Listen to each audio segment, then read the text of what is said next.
Hello, YouTube. I'm Vince White. I'm an employment attorney, and on this channel, we answer publicly posted questions from YouTube users, getting folks the answers they need from an employment attorney. I have a question here from YouTube user Controversial Card Channel, who asked us, Vince, I hope your trip overseas was safe and pleasant. I actually don't know when you posted this, so I'm not sure which trip overseas you're referencing. I'm guessing you might be ahead of the game because I'm trying to spend July and August in Portugal this year. BT Dubs, Portugal, fantastic. Get those remote work visas. Oh my god, yeah, I'm just gonna work from Portugal for the summer. Um, you can get like an Airbnb for a month on the water in Portugal for like $2,800. Like sick deck with a grill overlooking the ocean, multiple bedrooms. Like, gotta tell you, the food's fantastic. Love the people. Like, everything's so cheap. The weather, even in July, I was there last year in July, and like, gotta tell you, they're living better. They're living better than us in the States. I'll tell you that right now. But I digress. I digress. Controversial Card Channel goes on.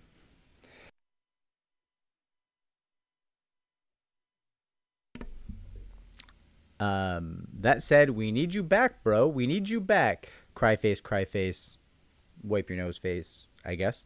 I have a question. Just wish you could do a live. So I'm actually thinking about doing a live today, which would be Saturday, the 31st of May. But you'll be seeing this video multiple days from now. So me saying I'm thinking about it has no value to you. My question is pertaining to gender of attorneys, to the gender of attorneys. Do women attorneys, so female attorneys, typically have higher settlement figures than men, or is it vice versa? Is it easier to negotiate with male or female attorneys given that women can be Bro, I'm going to read what you wrote, but like, dude. Okay. I'm going to read the sentence. Let me be clear. I do not agree with the content of the sentence.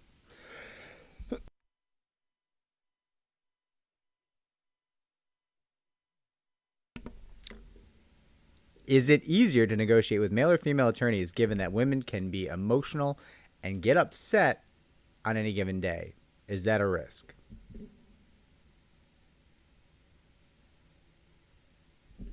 Okay. I'm going to answer the question. Listen, there's an interesting thing going on in our industry. So for many years, over the course of the 80s and the 90s and the early aughts even, Gloria Allred, who is a very prominent, perhaps I would say the most prominent employment attorney in the country for many, many years, obviously a woman. Well, not obviously.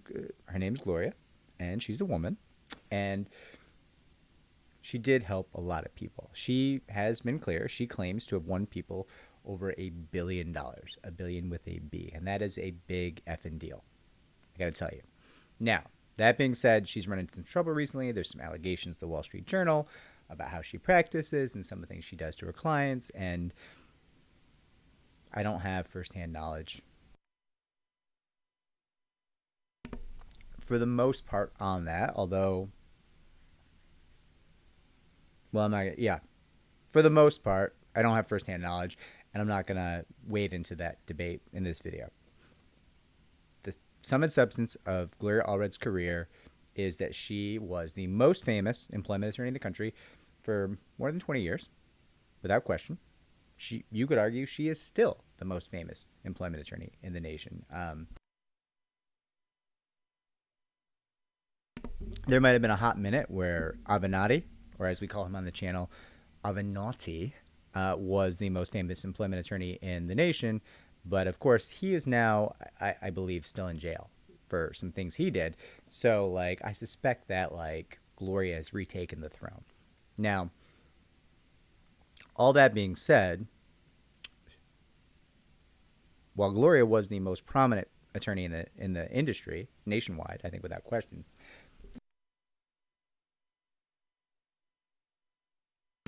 our industry was primarily male.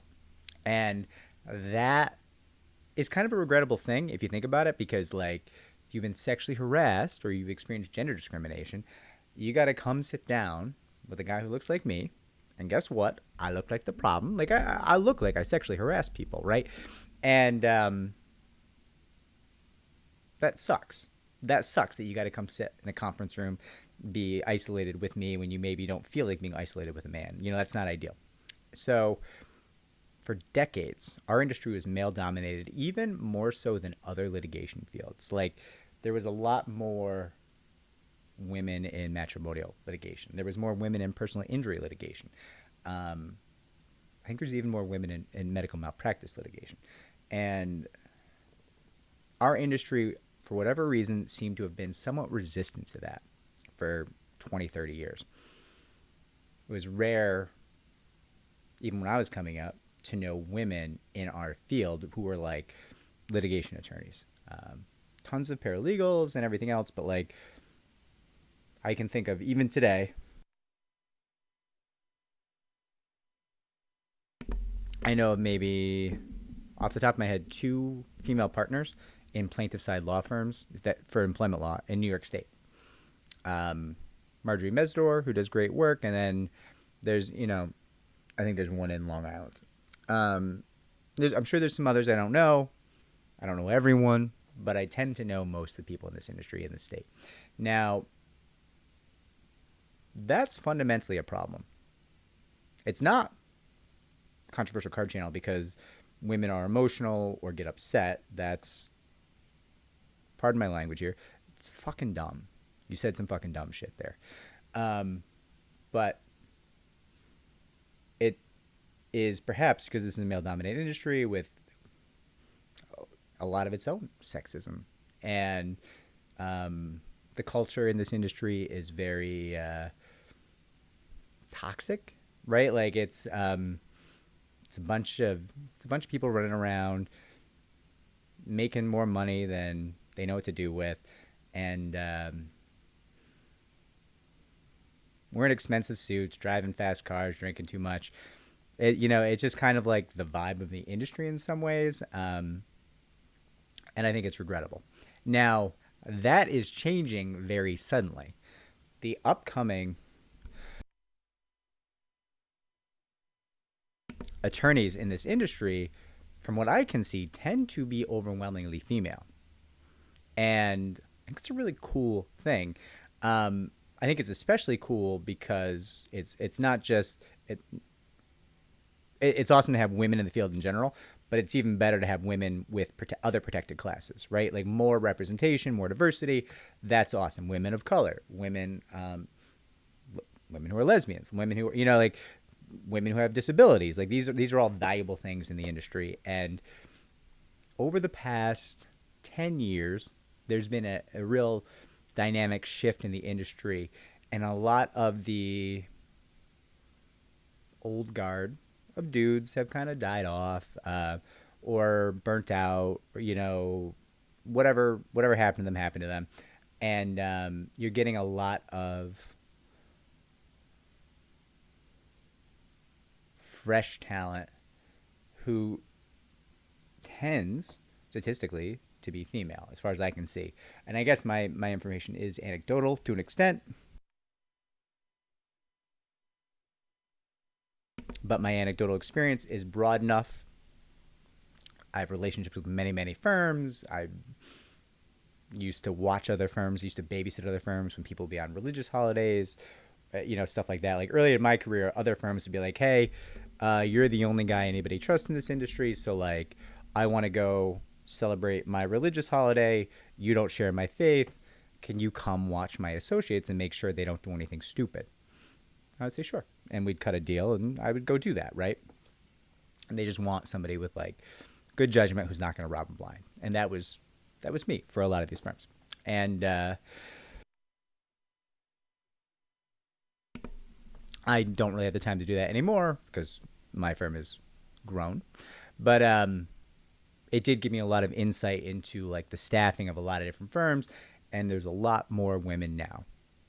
Like 7x more women now in this field than there was when I started 15, 16 years ago, which I think is awesome. I think it's really, really great. Now, I don't think there's any difference in terms of what a male attorney or a female attorney is going to get you in settlement. I do think there's a lot of data on what gender of attorney you want at the table with you in trial. And this is in part why there were so few women on the plaintiff side over the past 30 years. Because defendants, sexual harassers, gender discriminators, who are going to be sitting at a table and having a trial where they're being accused of bad behavior towards women, there's a lot of data that reflects that sitting women next to them as their attorneys at that table helps with the result during that trial, helps to sway the jury. And so you would see a lot of women get hired and trained plaintiff side and then receive wild sums of money to go to defense side. That was an issue in our industry for decades. And you can still see some of those women today on certain news networks getting up and talking about how all these women are asking for it and they're running around and entrapping men and the way these women dress, you know, they want it, and like just wild shit. And I'm even like kind of friendly with some of those people, although I think that specific behavior that those people engage in, those women engage in, is like, I almost said low-key disgusting. It's not low-key. It is legitimately disgusting, right? Now, that doesn't mean the sum and substance of that person is that they're awful, but like, it doesn't speak well for them in general, right? And there's a lot of women defense side, a lot more female attorneys defense side, and defense firms would be like, it's because we're more inclusive. We're not toxically masculine like the plaintiff side. A little bit, but the reality is, like, you're there to defend these bad dudes, mostly, and these bad dudes benefit from having female attorneys, and so you're cutting fat checks of guaranteed money to get women to go defense side, right? And these women, listen, they're not particularly excited to go defense side. That's not what they wanted to do with their career. That's just, you're paying them a lot of money, and, you know, sometimes money talks.